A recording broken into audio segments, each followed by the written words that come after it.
Welcome to Allodium's Investment Forum on navigating the sustainability investing landscape. I'm David Brummelkamp, the Chief Executive Officer of Allodium. We are happy that you have joined us for today's discussion. This presentation is an educational presentation about sustainable investing, and it is not intended to provide legal or tax advice or specific investment recommendations. The Allodium team has asked our Director of Investment Research and Responsible Investing Specialist, Derek Van Callaghan, to lead our discussion with Sam Adams about the field of sustainable investing. We have budgeted 1 hour for our formal presentation.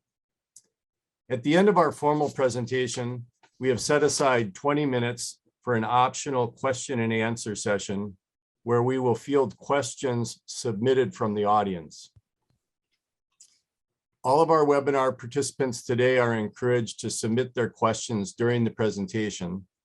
So as we go through our session today, please feel free to use the chat section in our Zoom application to ask any questions that you might have.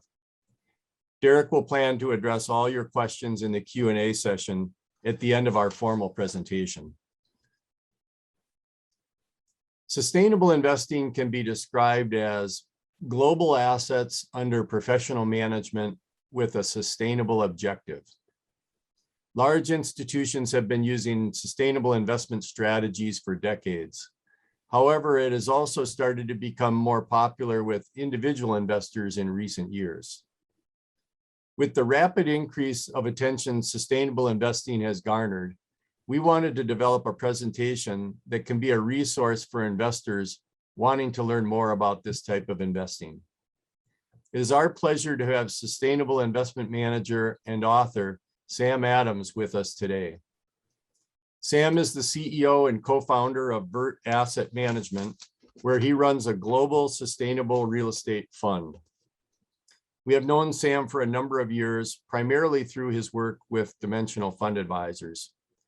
Sam had spent 20 years at Dimensional, where he led the European advisor business and launched the Dimensional Global Sustainability Core Fund. He recently added author to his impressive resume when he co-wrote Your Essential Guide to Sustainable Investing with financial advisor and author Larry Swedroe. Their book, Your Essential Guide to Sustainable Investing, How to Live Your Values and Achieve Your Financial Goals with ESG, SRI, and Impact Investing, is an excellent resource for any investor interested in learning more about sustainable investing. Now I will turn it over to Derek to lead our presentation today. Thanks a lot, Dave. We have a packed agenda for today that we're very excited about. We're going to break the webinar up into 2 parts, with the first part being an overview of the sustainable investing themes that Sam and Larry have laid out in their book. After that, I'll be asking Sam a few of the more popular questions that we receive from clients regarding sustainable investing for him to answer for us. The last 20 minutes or so, we're going to carve out to answer any questions from the audience that we receive throughout the presentation. I will now turn it over to Sam to give a brief overview of his firm, the fund he manages, and his book before having him answer the biggest question: what is sustainable investing? Thanks, Derek. Thanks, David. Thanks, everyone, for joining in on this discussion about sustainable investing. It's a passion of mine, so it's great to see Allodium put this on and people join in. So I'll briefly start with a description of Vert's mission and vision so you know where I'm coming from. What we want to do is mainstream sustainable investing, which would have more capital end up being directed towards sustainability, which would then encourage more companies to manage their affairs for the triple bottom line. Now, what the triple bottom line stands for is looking after people and planet while in pursuit of profit. So that's our definition of sustainability. And our tagline is money talks, speak up. We're encouraging investors, if they want to see more sustainability in the world, move your money to sustainability. How do we do that? Well, a couple of ways. One, we launch investment products that help financial advisors and individual investors move their money to sustainability. As David said, we have a real estate strategy. When we launched the strategy 5 years ago, there wasn't a mutual fund or an ETF available in the US that invested in public real estate on a sustainability basis. While institutional investors have been doing that for a long time, it was hard for individual investors or financial advisors to do that. And so that's why we launched the strategy. Now, more people have an option to shift their real estate allocation to sustainability. So the fund features, it invests in sustainability leaders, but it also practices deep shareholder engagement, where we communicate with all the holdings in the fund every year to try and encourage them to take that next step on a sustainability journey. So another way, besides the fund, that we encourage people to adopt sustainable investing is through education. And that's the motivation for Larry and I to write the book, Your Essential Guide to Sustainable Investing, which we'll broadly talk about today. If the space, to be honest, is pretty confusing to a lot of people. And so by bringing some clarity, some education, some understanding around sustainable investing, perhaps more people would be interested in doing it. And we hope that the book is a resource to you in making a decision on whether sustainable investing is right for you. So as Derek said, we're going to start with the big question: what is sustainable investing? And it means a lot of different things to a lot of different people. And so what I'm going to hopefully do is break it down for you. There's probably 1,000 ways or more to invest for sustainability, but we think you can bucket most of those into 3 different categories. And so I've built this framework that we're going to show you here that has 5 buckets rather than 3 buckets on it, because I wanted to put some bookends, if you will, around the 3 main ways of sustainable investing: ESG, SRI, and impact. That'll give you a sense of where they lay on the spectrum, from financial first on the left to impact first on the right. So let's start with that conventional bucket that's over there on the far left. Now, we're probably all familiar with this. A conventional investor wants to maximize financial return for a given level of risk. And that they're really thinking about financial outcomes, and they don't have a social outcome or environmental outcome in mind. That type of investor, usually, if they want to make some environmental or social things happening, they're doing that in their philanthropy portfolio over there on the far right. Right? And in their philanthropy efforts, they're really thinking about impact first. They want to change some environmental or social outcome, and they're not worried about the money, obviously, because they're giving the money away, right? So this kind of binary approach to your finances: make money in your left pocket, give it away from your right pocket, works for a lot of people. But over time, more and more people have been interested in kind of having a more joined up approach. And so here's where we get the options in sustainable investing: ESG, SRI, and impact, right? Somewhere in between straight conventional and philanthropy. Now, the one in the middle, SRI, is the one I want to start with. It stands for social responsible investor. And we'll start there because it's probably the oldest one. It goes back hundreds, if not thousands of years. And you can categorize the social responsible investor as follows. They want to make as much money as possible, but they have some no-go areas, maybe for deeply ethical reasons or religious reasons. They say, I just can't invest in alcohol or tobacco or gambling or guns or abortion, or there's all kinds of things people might want to exclude from their portfolio based on their values, right? And now, of course, there's also things you might want to invest in because of your values. Now, in all these cases, these investors are making a kind of a balancing, a trade-off between pursuing pure financial outcomes, right, and their own values. And so that's a balancing act, and that's why we put SRI in the middle. The next category is impact investing, and I've put that next to philanthropy because it's sometimes easiest to think of it as a for-profit version of philanthropy. What an impact investor is doing is primarily trying to change some social or environmental outcome, maybe alleviate, hunger in sub-Saharan Africa, or help the poor get access to financing in, the Far East. And they're putting money to work in there, And it's a for-profit enterprise because they think a for-profit solution might do a better job than a nonprofit solution. So you've probably heard the phrase, if you give a man a fish, he eats for a day. If you teach a man to fish, he eats for a lifetime.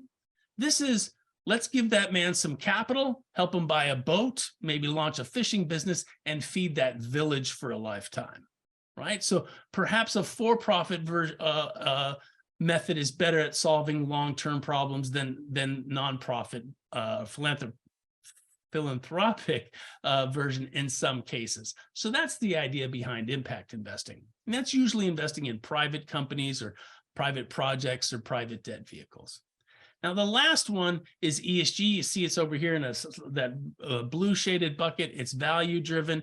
And in the ESG category, we're really not asking the investor so much what they're concerned about. We're asking the company what's most material to their risks, okay? So here's a list of ESG metrics. You can see that when we're looking at a company and saying, what kind of climate change effects do you have? What kind of carbon emissions do you have? Are you creating lots of air and water pollutions? Do you have a lot of, does your products cause deforestation? Are you creating a lot of waste? These are potential risks for the company, or at least costs, right? Same thing on the social aspect. How satisfied are your customers? How happy are your employees? Do you have any human rights issues? Are you violating any labor standards? Those could be risks or costs to the business. And on the governance side, is your board independent? Do you have lots of wisdom there? Are you having good risk controls with your audit committee? Is your executive compensation aligned with the things that you want the company to do? These E, S, and G, or environmental, social, and governance characteristics, are really about figuring out the risks that a company face around these dimensional, and it's additional to traditional financial variables. So ESG is in the category of sustainable investing because if you have a company that's doing well on these ESG issues, they're attractive to the sustainably minded investor. All right. So I hope that is a helpful description of what ESG is, what SRI is, and what impact is. And if you look at the cover of our book, you can see that we put these three on there and describe them in detail, because if investors are clear about these differences and clear about the financial return differences between them, they'll have a better idea of what approach is right for them. All right, now I'm going to hand it over to Derek, and he's going to talk about the methods that investors and investment managers use to employ some of these ESG, SRI, and impact investment strategies in real life. Yeah, thanks, Sam, and great data there. That was a fantastic kind of place setter for the presentation. One of the more common methods of sustainable investing is negative or exclusionary screening.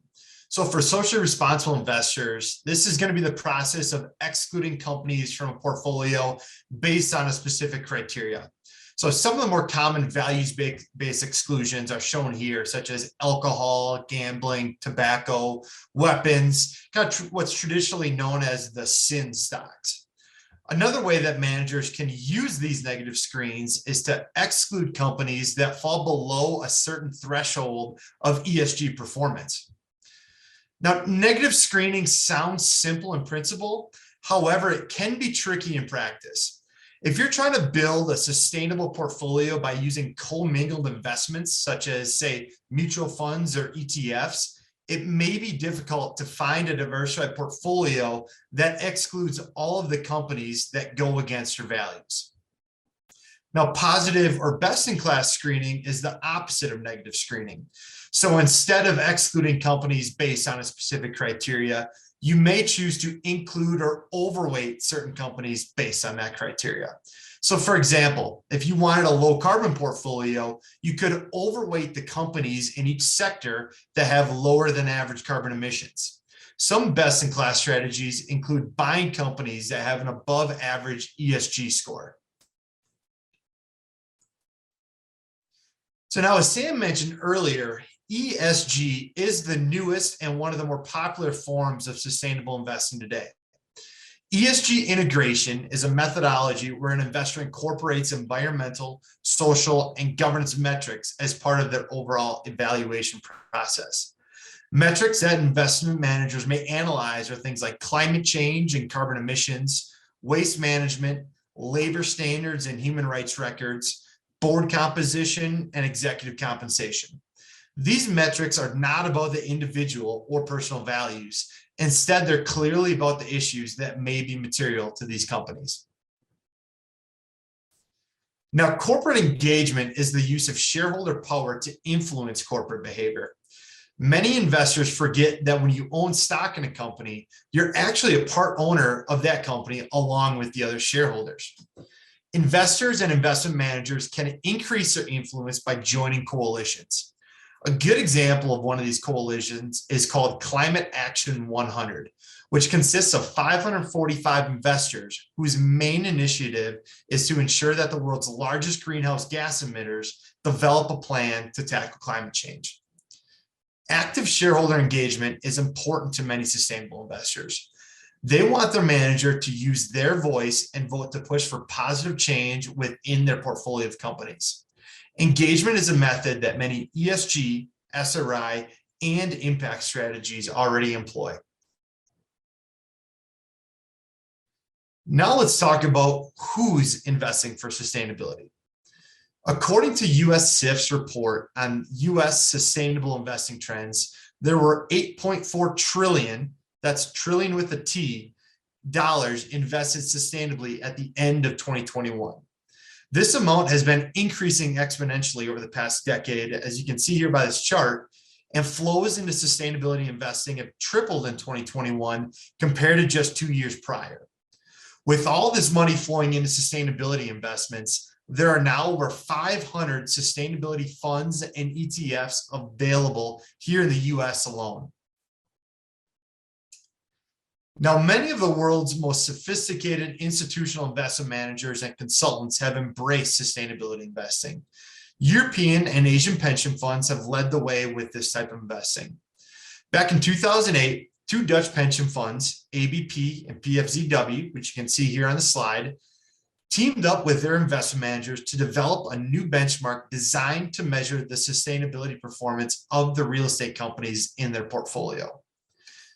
CalPERS, also known as the California Public Employee Retirement System, is the largest pension fund here in the US and has been a leader in ESG going all the way back to the 1980s.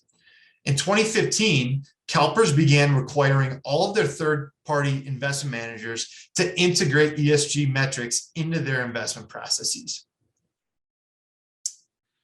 Now, sustainability investing has gone from Wall Street to Main Street, and individual investors are increasingly curious about sustainable investing. From just 2017 to 2019, the percentage of the general population that was quote unquote very interested in sustainable investing had doubled. For younger investors, such as millennials like myself, that percentage of people who are at least somewhat interested in sustainability investing is a whopping 95%. Now, as Sam mentioned earlier, sustainable investing had a long evolution that dates back hundreds, if not thousands of years. The foundation of modern day sustainable investing comes from socially responsible investing centuries ago. The first known socially responsible investors were the Quakers back in the 1600s. Quakers were prohibited from participating in the slave trade and ended up establishing 2 of the largest financial institutions in modern history, Barclays and Lloyd's of London, which are based in the UK. Now, by the 2000s, there were many religious and nonprofit institutions implementing some sort of socially responsible investment strategy.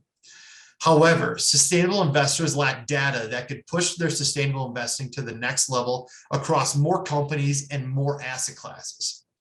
In 2004, the Environmental Program Finance Initiative report first coined the phrase environmental, social, and governance, aka ESG, and outlined what are known as the Principles for Responsible Investment.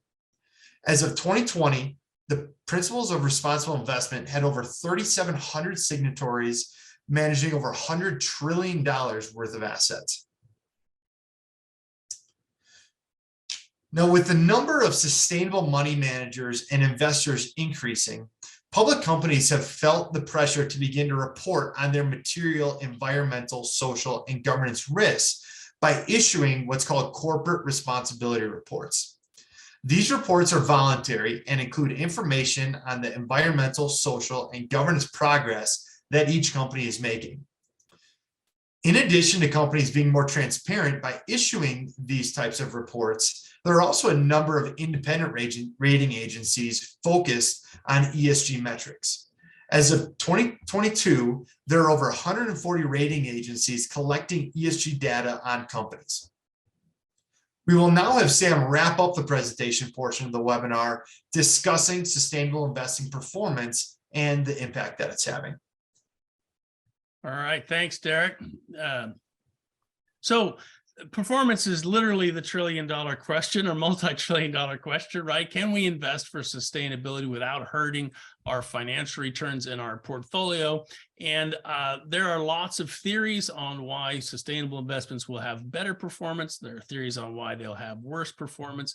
And I'll give you the bad news here real quick. We don't fully know the answer to this. Okay, because whereas some forms of sustainable investing, like excluding alcohol, tobacco, we've seen people doing that for hundreds of years.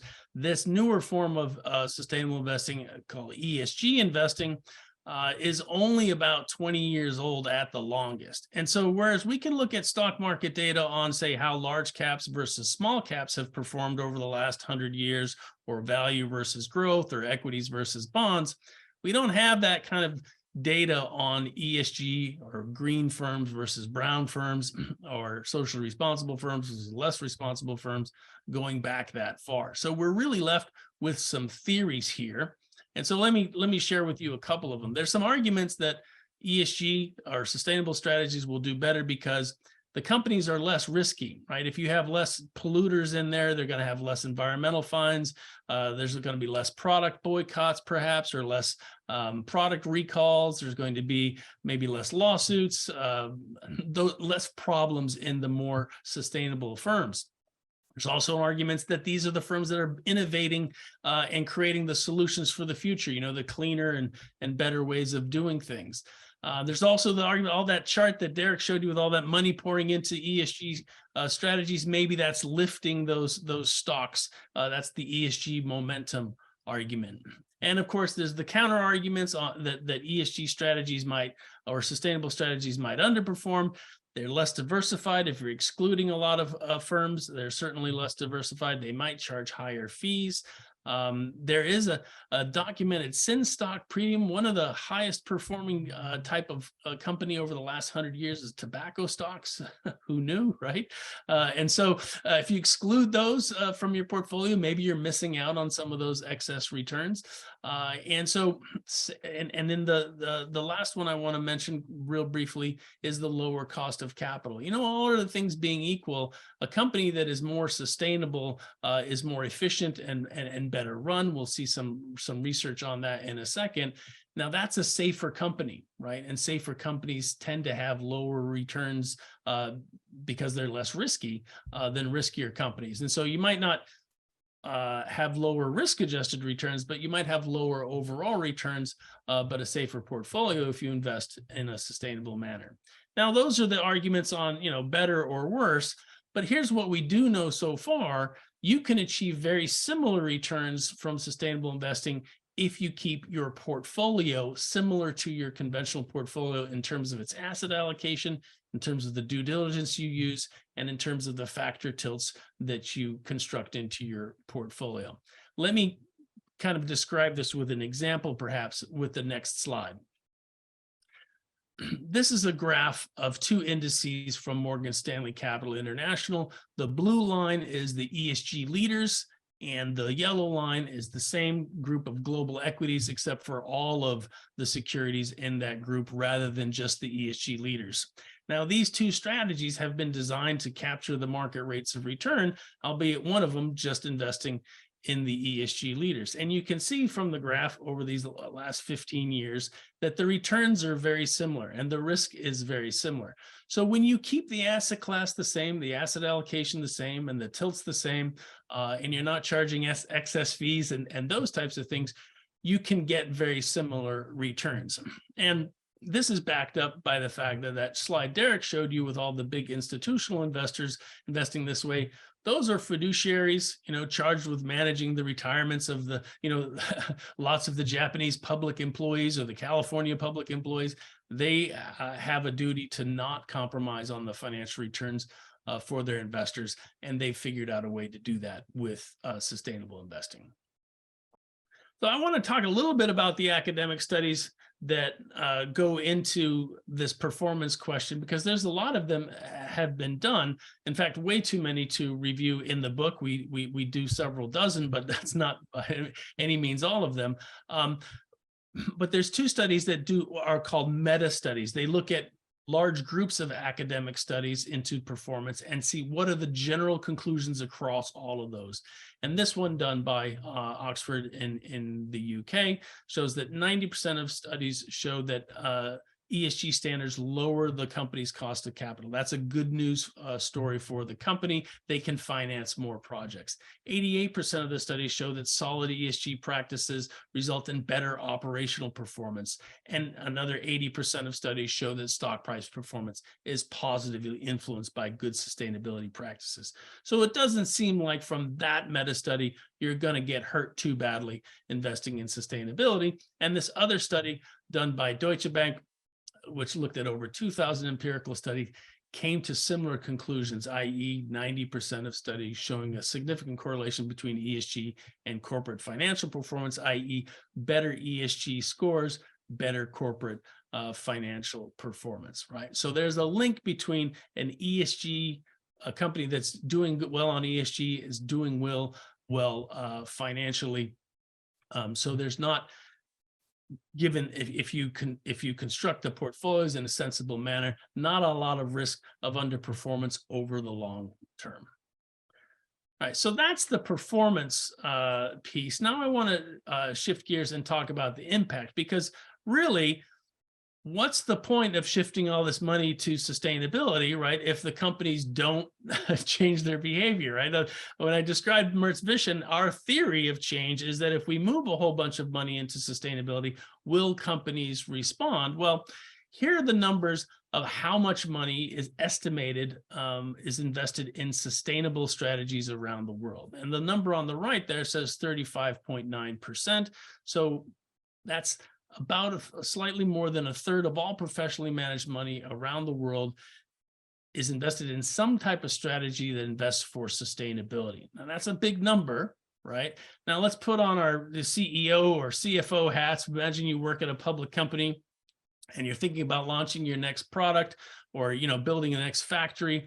And you're wondering how your investors are going to feel about this when you announce that on the next earnings call. Well, if you know that a third or more of your investors are asking for you to do better on sustainability, that might factor into your decision on what product you launch or how you launch it or how you build that factory and the types of things that you invest in and how you grow your business, right?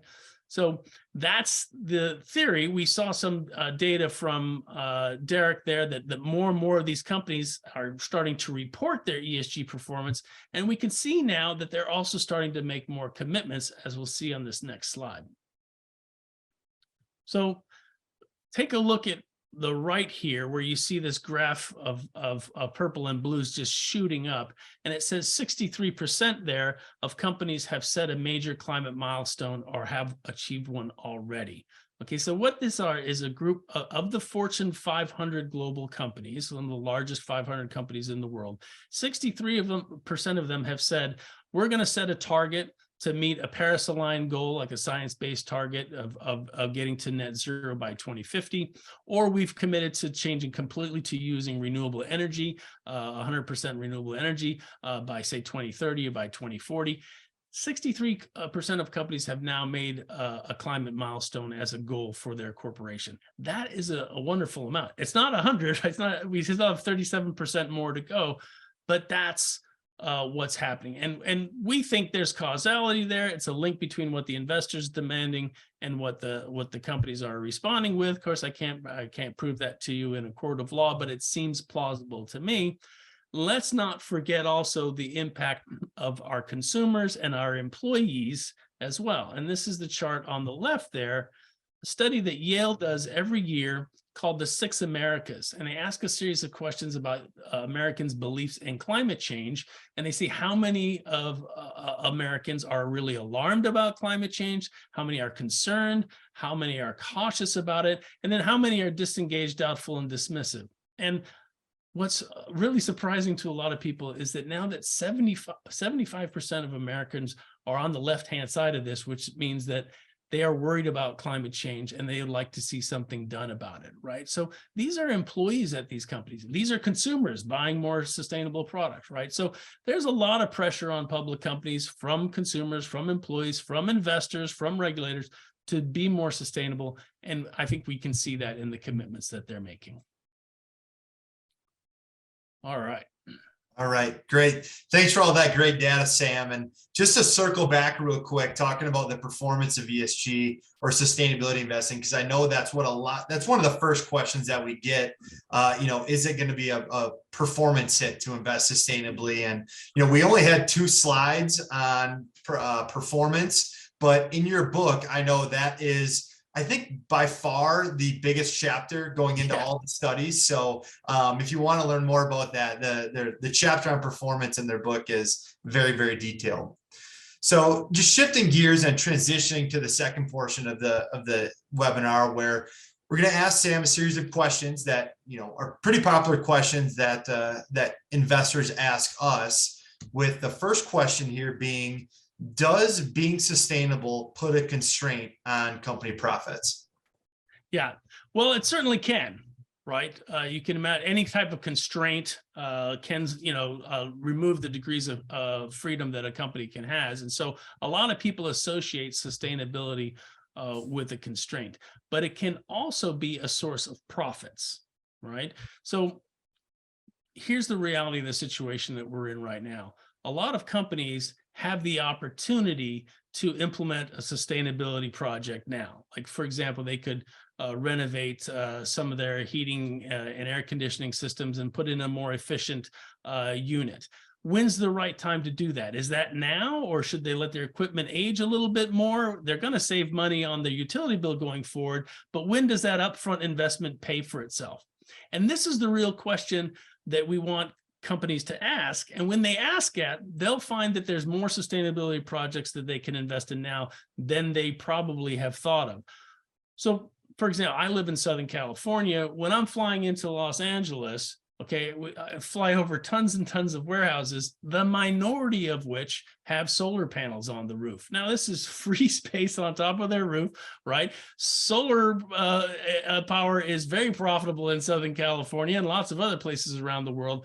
So there's lots of opportunity there to make more profits. Those companies just haven't done so yet. And part of that is an awareness problem. Part of that is problem with their investors. Some of those investors, on those earnings calls, those analysts from Wall Streeters are wanting those companies to hit those quarterly numbers, to the penny. And they're not as, perhaps patient as saying, we want you to invest in these projects that will save you money and build value over 5 or 10 years, right? So for us, we look for companies who are saying, we're trying to find these projects that pencil out now, that give us profitability in 3 and 5 years, and we're willing to invest in those. And maybe we'll wait for when those other projects, like maybe battery storage, some of these things are still a little bit too expensive. Maybe we'll do those later when they become more cost effective.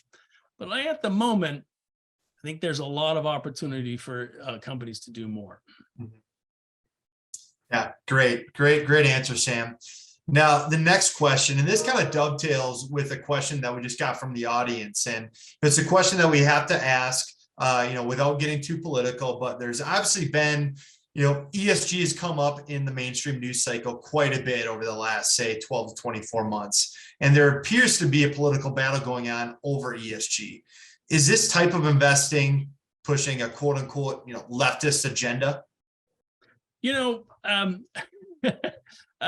It isn't, but I can understand where this criticism or this concern is coming from, right? And if you look at the difference between ESG and SRI, you can see that there isn't really a political issue with ESG, right? Those issues are the risks that the companies are going through, right? Whether you're blue or red or pink or purple, okay, if you are generating more waste, that could be more of a cost, right? If you're treating your employees badly, that could be a risk. That has nothing to do with how I feel about this, that, or the other.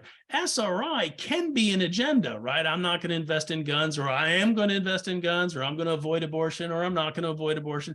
Those things can be political in nature. And so because the industry has confused SRI and ESG, I can see where the criticism comes from.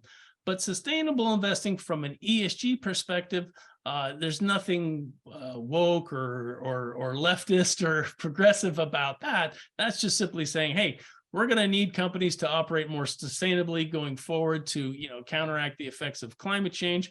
And I think that sustainable investing from an ESG perspective is a great way from people on the left and the right to invest and encourage that. If you're concerned about climate change, you want companies to be working on that, and investing, right, is a market-driven solution for do that, which is not political in nature. Mm-hmm.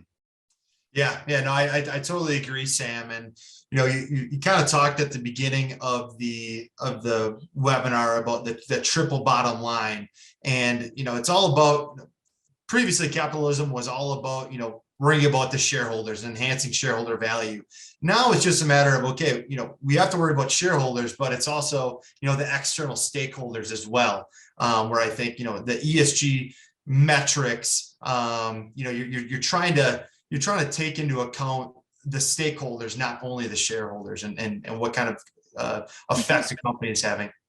Because I think it's becoming clear and clear that those other stakeholders, their concerns are going to affect profitability going forward, right? If I have a factory and I'm grossly polluting the stream next to it, okay, and as I continue to grow, it maybe no one's noticing now, but if I double the size of my factory and triple the size of my factory, all of a sudden my local community might get concerned about that pollution, and they're going to ask me to do something about it. And then my profits will be hit at some point, right?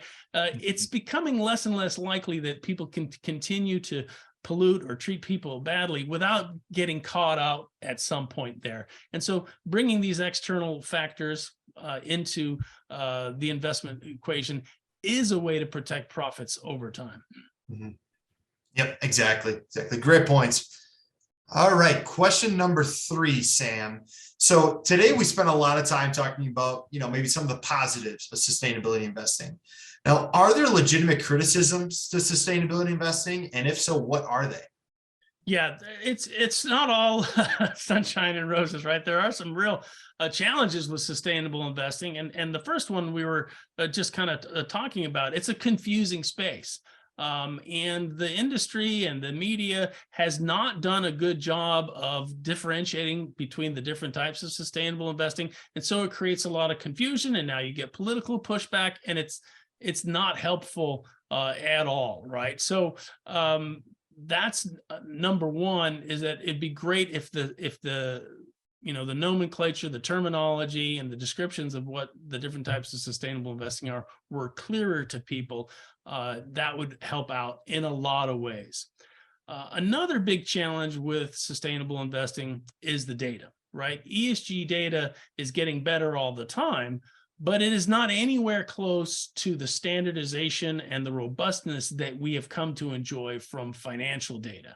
When I get an earnings number from a company, I can trust that number. That's been, that's GAAP accounting. That's been vetted by an auditor, those types of things. When I get an emissions figure or an employee satisfaction number, I'm like, yeah, that's, it's not at the same standard. And so you can't use ESG data like you can use financial data. It's just not at that level yet.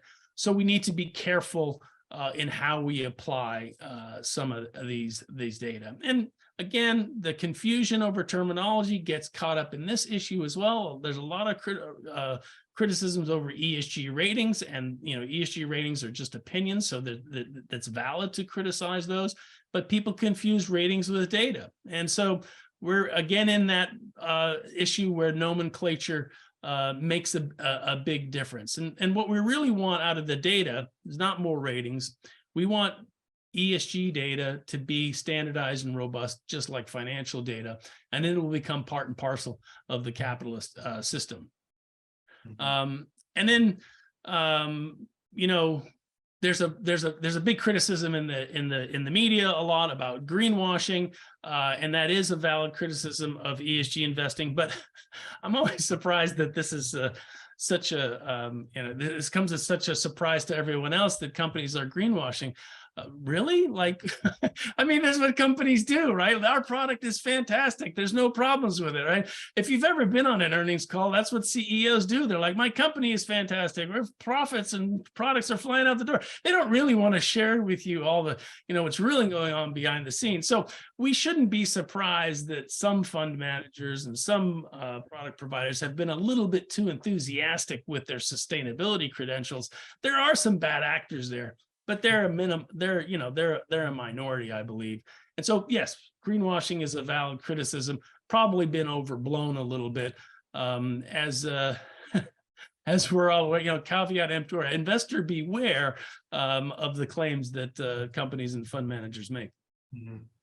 Yeah, and Sam, as you mentioned, at the start of this answer, it really is kind of confusing to, in layman's terms, what sustainability is. I mean, I feel like the first conversations that we have with clients or prospects that are interested in sustainability investing is just the education on, okay, what is SRI? How does that differ from ESG? How does that differ from impact? Because a lot of times people just think SRI, ESG, impact, they're the same things and you can use them interchangeably, which, as you wrote in your book and as we went over today, all three different strategies are fairly unique and have different nuances to them. So, that's one of the biggest things that, we spend a lot of time on is just educating people on, the different strategies within sustainability investing. Yeah, absolutely. All right, great. Fourth question here, Sam. What are the typical fee differences between sustainability investing and conventional investing? Yeah, it ranges widely. So investors have to be really careful here and do your homework. Some sustainable funds charge 1% more than the conventional fund that's just like it, right? So, the difference between charging paying 1.5% in your expense ratio versus 0.5% is a lot. I'm not saying you never want to do that, but make sure you're getting what you pay for. On the flip side, some ESG index funds are at the same price or just a very small amount more than the conventional index fund right next to it, right? So you can do this in a very inexpensive way. Just expect less from your fund manager. So here's where you might want to pay a little bit more. You might want to pay more for a fund manager that's on the kind of leading edge of doing the ESG research, and fund managers that are doing more shareholder engagement. If you really want companies to start behaving more sustainably, you might want your fund manager to represent you and the investors in that fund by doing that shareholder advocacy, doing that engagement, reaching out to the companies, joining coalitions like Climate Action 100 that Derek mentioned, and sitting down with the companies that they're investing in and saying, hey, we'd like to see you do this, we'd like to see you do that. And that's something that you might want to pay for with your sustainability strategies. And I know we've seen, across the board with, a lot of conventional funds, fee compression. You can get a Vanguard index fund for, 0.03%, 0.04%. So those fees have been coming down. Have you seen that the fees for a lot of ESG strategies or SRI strategies, have those been coming down too over the past few years? Yeah, they certainly have. The newer funds that have been launched in the last 5 years or so, and kind of a more modern ESG era, are much less expensive than the ones prior to that. Now, one of the heuristics that investors like to use is if you have a really long track record, that's a better fund than one with a shorter track record. Well, in ESG, we've got a really fast moving development of ESG strategies. And what if a fund manager is using the same strategy, charging the same fees that they were doing 5-10 years ago, maybe that's not the best option for you. Maybe a newer fund with less expenses and better, more up-to-date strategies is better. One area where the prices have really come down is in the cost of ESG research and data. There's more and more providers there, and as more and more companies provide that information to the public markets for free, it's easier to get some of that data. Mm-hmm. Mm-hmm. Great. Good. And then the last question that we have here is, how can a financial advisor help me with implementing sustainable investments in my portfolio? Well, I'm sure that varies a lot by person, right? So I've been working with financial advisors for a long time, and the things they do for investors really varies depending on what the family's situation is. So I don't know what it would be for you, but I can share what our financial advisor does for us. So we've been working with our financial advisor for over 10 years. And the most important thing that she does for us is she helps make sure that our investment goals and our sustainability goals are aligned, right? You leave it to me, I might push too far into sustainability and might compromise my investment goals, right? So striking that balance is a critical part that we rely on her to help us with. The second thing goes back to what Derek was saying before. There's over 500 mutual funds and ETFs in the US now, and more launched all the time. And so our financial advisor sorts through those and says which ones are the ones that will fit our investment program and which ones don't. And when is it time to get rid of one of those older fund strategies and replace it with one of the newer, better ones? She helps us with that. That's a lot of work to sort through those and do that research. And then keep in mind, I consider myself an expert in sustainable investing. I literally wrote a book on it, right? So it would be easy for me, or fairly straightforward, I should say, for me to do that. It would take an awful lot of time that I don't want to give to, looking at all these funds individually. And so, those are the benefits for me. Like I said, I'm an expert. I imagine for a lot of other people who aren't experts in sustainability, a financial advisor would bring a lot of clarity around this very confusing topic, and then some confidence that, it's going to meet your financial and your sustainability goals at the same time. Mm-hmm. Yeah, I mean, and that's what we try to do at Allodium too, is as I mentioned earlier, educating clients on, what ESG is, what SRI is, what, impact investing is, and kind of set realistic expectations, what we can do and what we can't do with the portfolio. And then, the biggest thing is really asking the right questions. And I think listening to the clients, if clients, their main concern is in the environment and the cut down on CO2 emissions. Well, then we're going to try and implement more of a sustainability tilt in the portfolio, or a lower CO2 emissions in the portfolio. If they have, kind of the traditional socially responsible investment screens where they want to avoid alcohol, gambling, tobacco, we have funds for that, or there's now, separately managed accounts for that. So, a big thing is I think listening, asking the right questions, and then educating those clients, which I'm sure, Sam, your advisor does for your family as well. I remember being at a climate conference years and years ago, getting to know the woman sitting next to me, and I told her that I was in the investment management business, and she said, "Oh, we're done with that." And I said, "What do you mean?" She said, "Well, keep in mind, this is 10 or 15 years ago." She said, "Me and my husband, we took all of our money out of our mutual funds and we put them in these wind and solar investments, and we lost like 80% of our money. So we're not investing anymore." Now, wind and solar have come back, but they had a really rough patch there in the mid-aughts, and this is what you don't want to have from your sustainable investment experience, right? And again, I remember thinking at the time, "Wow, I really wish that this woman had my financial advisor, right, to help her through this." Mm-hmm. Yeah, exactly. And it's always trying to find a fine line between, getting that values-based investment portfolio, but also maintaining diversification. Now, you don't want to put all of your investments into wind and solar because you're just concentrating all your assets in, one specific sector. So it's good to have a financial advisor, be able to still maintain diversification in the portfolio. All right, Sam. Well, thanks so much for your thoughtful answers to those questions. We're opening it up to the audience for any questions. And, we did get one question that related to kind of the political pushback with ESG, which, just so happened to be one of our popular questions that we had Sam answer. But I do have a couple of other questions for you, Sam, that I'm hoping that you can answer is, we talked a lot about ESG and SRI, right? But there's that third piece, which is impact investing. Could you give an example or maybe a couple of examples of, specific impact investments and, how they might differ from, ESG or SRI funds?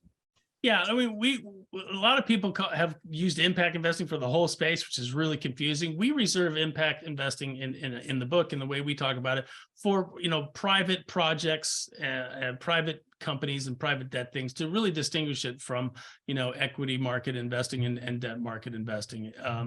And it's usually saying, I really care about this particular issue in this particular place, and I'd like to help solve that problem. And rather than just send them a check from a charitable perspective, I'm going to invest in it. I'll give you a personal example. I love coffee. I love mountains. And I was on one of these kind of Kickstarter or crowdfunding websites that help people do impact investing. And they had this investment opportunity, which was a Peruvian village up in the mountains, grew organic coffee, but it wasn't certified as organic.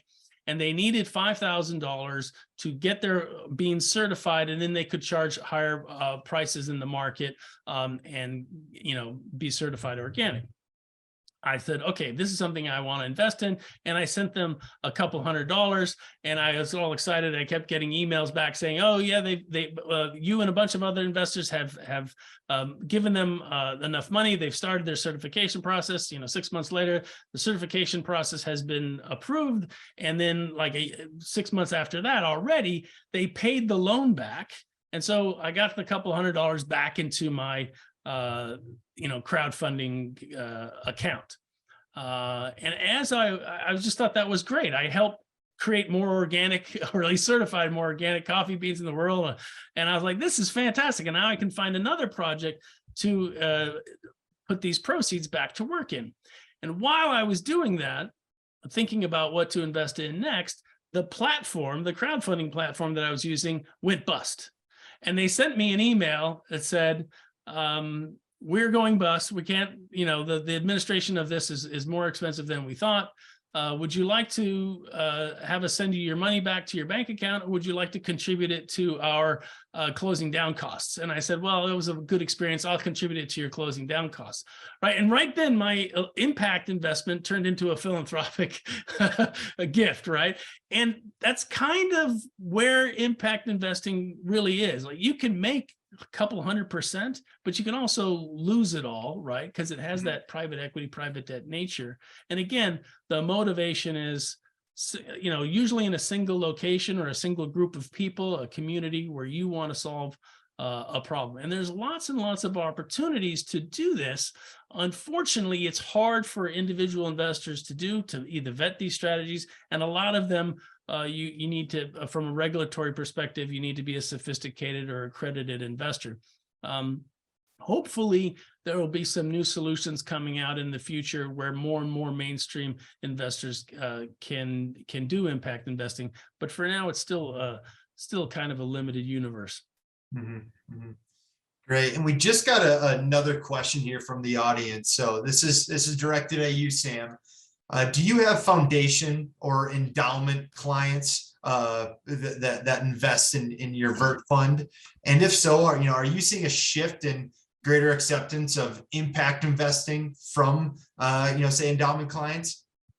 Yeah, that's a really good question. And just for the audience, let me give a little background around that. It was often assumed at least 10, 15 years ago when ESG and sustainable investing was really starting to grow, that the foundation and endowment space would be really where sustainable investing would take off. And this is because an endowment usually or a foundation can invest, 95% of their proceeds are invested for long-term capital growth.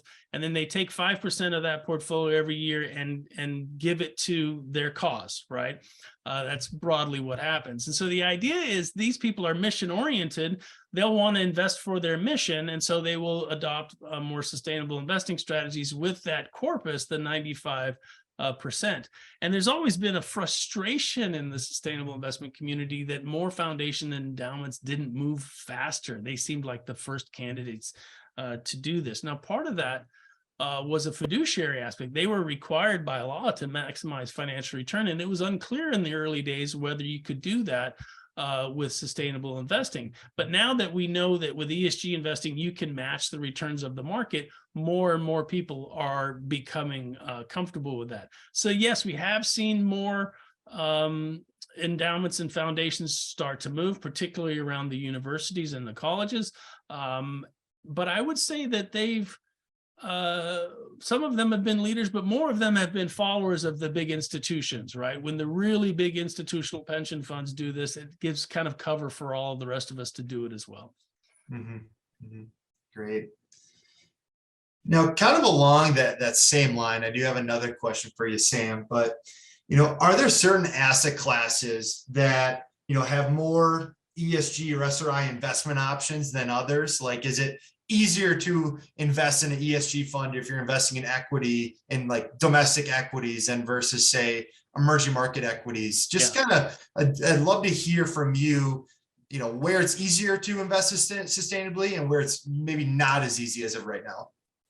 Well, from a pure product availability standpoint, it's easiest in US large cap equities and then global large cap equities, and then it drops off pretty rapidly after that. Now, I would love to say that's because that's where it's most important to invest or something like that, but it's really just that the fund managers go where the money is, right? And the bulk of people's assets are invested in, the S&P 500 or US large company stocks or something like that. So you'll have more than 100 different ETFs and funds that invest in that group, in that asset class, on a sustainable basis, which is fantastic, right? But that also means that not as many fund managers have started launching strategies in real estate like us, or in small caps or international small, or, there's fewer value strategies.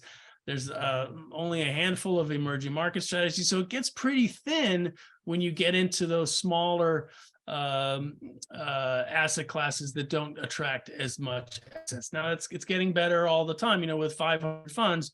There's something for everyone in most asset classes. More recently, the bond markets have been getting more attention, and there's a lot of good opportunities to invest in green bonds and sustainability linked bonds. So it's getting better. But I like to make an analogy for investors around organic food. So my wife and I, we like to shop organic where we can. But when I go to the grocery store with my grocery list, and there isn't organic beef available, or it's 10 times the price of the conventional beef, I don't go home without beef. I need it for the dinner. I buy the conventional one. Right? You can't might not be able to get 100% with your portfolio, and that's okay, right? So we still haven't been able to found an international small cap value strategy that's ESG that we like, so we invest conventionally in that way, and that's totally fine, right?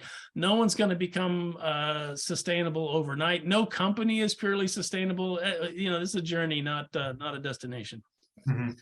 Yeah, exactly. And I think if you're thinking about those kind of smaller asset classes, like you just mentioned, international small cap value, if there's not a good sustainability option now, I mean, these money managers, they're not dumb. They know that if they can work on a sustainable strategy in some of these kind of more smaller asset classes, that there is going to be money flowing to that. So, I can only imagine that, it's only going to get easier to have a globally diversified, sustainable investment portfolio, that expands not only in U.S. stocks, but stocks and bonds all over the globe. Yeah, and keep in mind that also the conventional investment strategies will shift as well to being more sustainable, even without being named them, right? Like if you're not sustainably minded at all, but you're a portfolio manager, you should be worried about sea level rise if you have investing in a company whose facilities are right on the shoreline, right? Or you should be invested in more, in drought if the company is located in the areas where they're prone to that. Those are things that are risks that all investors face. And so what we're going to see over the next decade and into the future is that more of these ESG metrics are going to be used by conventional investors because they manifest themselves as real risks, whether or not the end investor is sustainably minded. Yeah, that's a great point, Sam. So I'm taking a look at the Q&A, and it doesn't look like we have any further ones from the audience, but I think this was a lot of great material, Sam. Thanks a lot for answering those questions for us. So to wrap things up, we spent the first half of the meeting getting to know Sam and his firm, while also discussing the themes of his book that he co-wrote with Larry Swedroe. Given the short time frame of the presentation, we were only able to cover the topics at a very high level. We then transitioned to an interview with Sam where we answered a few of the more popular questions that we received from clients regarding sustainable investing. Now, I hope that you all that attended the webinar today found it valuable and that you learned a bit more about this complex area called sustainability investing. So I want to finalize here by taking the time to thank Sam for taking his time out of his busy schedule to help us create this presentation for you all. It's been a pleasure to have a sustainability expert like yourself join us to discuss this topic. I also want to thank everyone for attending the webinar today. We will be posting a recording of today's presentation on our website and on our YouTube channel. So if you think you know someone that may find this valuable, please do share it with them. Have a great rest of the afternoon, everyone. Thank you all.